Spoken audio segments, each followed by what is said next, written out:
اللہ کی چوکھٹ پر ہی جا کر بیٹھ جائے، اپنے معمولات کو توڑے۔ اعتکاف کی روح یہ ہے کہ یہ جو ہمارے معمولات ہوتے ہیں، روٹین، یہ بھی غفلت پیدا کر دیتے ہیں۔ ایک عادت بن گئی، صبح اٹھتے یہ کرنا، پھر یہ کرنا، پھر دفتر جانا، پھر آنا، پھر یہ، اس کے اندر پھر وہ آدمی کوئی جاگتا ہی نہیں، ہوش میں آتا ہی نہیں۔ وہ گویا کہ ایک مدہوش سا ہے اور ایک وہ اپنا سائیکل چل رہا ہے خود بخود۔ اس سائیکل کو توڑو، جیسے 5 دفعہ وہ سائیکل توڑتے ہو نماز کے لیے۔ آؤ یہاں آؤ، آؤ سجدے میں گرے لوہے جبیں تازہ کریں، یاد کرو اللہ کو دوبارہ، اپنا عہد استوار کرو دوبارہ، ایاک نعبد و ایاک نستعین۔ اسی طرح سال میں ذرا یہ 9-10 دن بھی ایک دفعہ توڑو اپنے روٹین کو، جاؤ وہاں ڈیرا لگا لو مسجد کے اندر اللہ کے در پر، سوائے جو ناگزیر ہوائج انسانیاں ہیں، پیشاب وغیرہ کے لیے جانا ہے باہر جاؤ، وضو کرو، پھر آ کے بیٹھ جاؤ۔ محض فرحت حاصل کرنے کے لیے نہانے کی اجازت بھی نہیں ہے۔ غسل واجب ہو گیا ہو تو نہاؤ، ورنہ پھر یہ کہ ہیلے بتاتے ہیں ہمارے علماء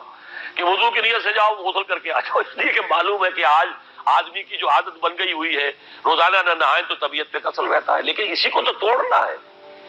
اسی روٹین کو تو توڑنا ہے۔ اصل میں اجازت نہیں ہے، اصلاً اجازت نہیں ہے۔ آپ جو ہے جو بھی ناگزیر، ہاں اگر آپ کو فرض کیجئے کوئی ایسی شکل ہو گئی ہے، رات کو آخر سوئے تو ہے، سونے میں بدخوابی ہو گئی ہے، نہانا ہے تو جاؤ نہاؤ، ٹھیک ہے، غسل واجب ہے نہاؤ، اور یہ کہ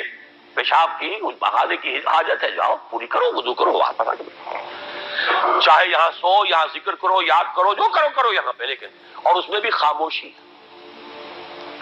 وہاں ہمارے ہاں آج کل اس کے اندر بھی بڑے لمبے لمبے چوڑے پروگرام شروع کر دیتے ہیں، لوگ بیٹھے ہیں گپ بازی کر رہے ہیں۔ میں نے خود میدان عرفات میں لوگوں کو تاش کھیلتے دیکھا ہے، تاش عرفات میں۔ میں نے سنا یہاں پر اعتکاف میں تاش کھیلے جاتے ہیں۔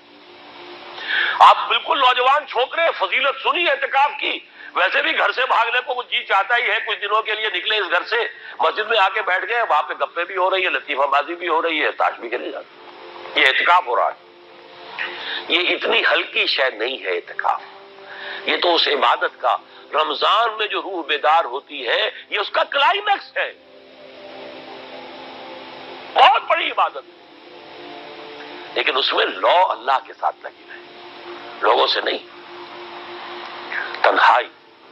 غور و فکر، یا قرآن پڑھو، ذکر کرو، نوافل پڑھو،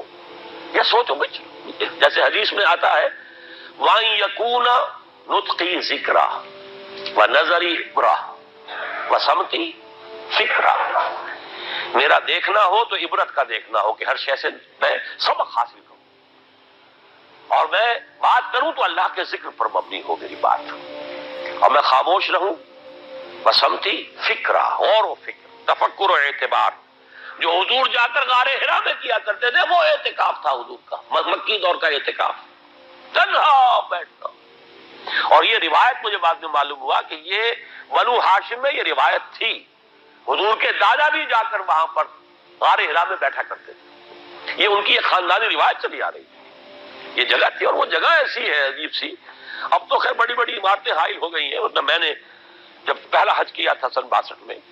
تو میں نے اس وقت جا کر دیکھا تھا واقعتاً سیدھا کعبہ نظر آتا ہے وہاں سے، اور کچھ درمیان میں نہیں، جیسے جس کو سلٹ لیمپ کہتے ہیں، وہ غار ہے ہی ایسی کہ سامنے ایک دراڑ سی بس کھلی ہوئی ہے، یہ اس کے اندر سے وہاں بیٹھ جائیے سیدھی نگاہ خانہ کعبہ پر جاتی تھی، تو کعبے کا مراقبہ بھی کیا جا سکتا تھا وہاں بیٹھ کر، دیکھنا کعبے کو دیکھنا عبادت ہے، اور پھر اس یکسوئی کے ساتھ کوئی نہیں، کعبے میں ہے تو نہ معلوم کیا کچھ اور ہو رہا ہے، لیکن یہ کہ وہاں تو آپ بیٹھے ہوئے، وہ اعتکاف، یہی اعتکاف حضرت موسیٰ نے کیا تھا 40 دن کا، تب تورات ملی تھی، یہی 40 دن کا روزہ کیا رکھا تھا، یہ اگرچہ قرآن میں مذکور نہیں ہے، حضرت موسیٰ کا تو قرآن میں مذکور ہے، حضرت عیسیٰ کا انجیل میں مذکور ہے، 40 روز کا روزہ اور اعتکاف پہاڑوں میں کیا جاتا ہے، تب انجیل ملی، یہی اعتکاف تھا جو حضور کر رہے تھے غار حرا میں، تب قرآن، اقرا بسم ربک الذی خلق خلق الانسان من علق، یہ تو اس کا ایک عکس، اس کی ایک جھلک ہونی چاہیے۔ میں نے روح اعتکاف پر بھی ایک زمانے میں ایک تقریر کی تھی، میں نے دیکھا چھپی ہوئی تھی، اب پتہ نہیں کہیں اویلیبل ہے یا نہیں، ایک علیحدہ کتابچے کی شکل میں بھی تھی، ویسے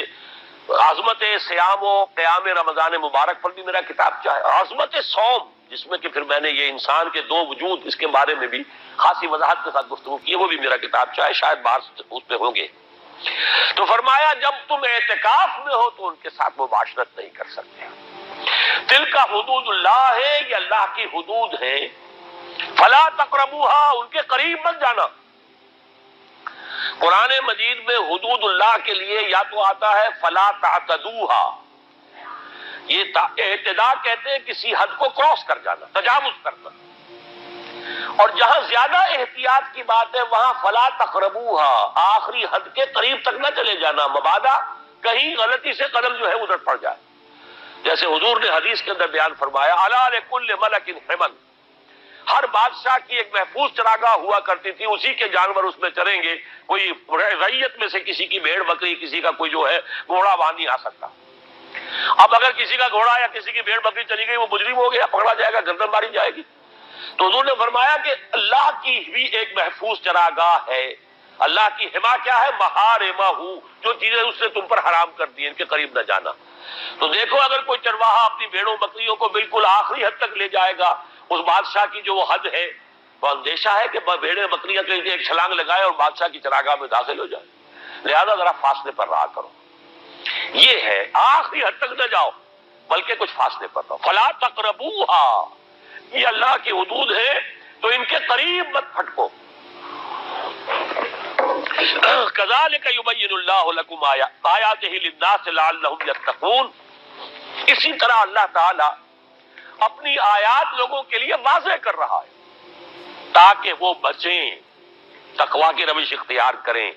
حدود الہی کا احترام کریں، اس میں کہیں تجاوز تو دور رہا، اس کے قریب بھی نہ آئے.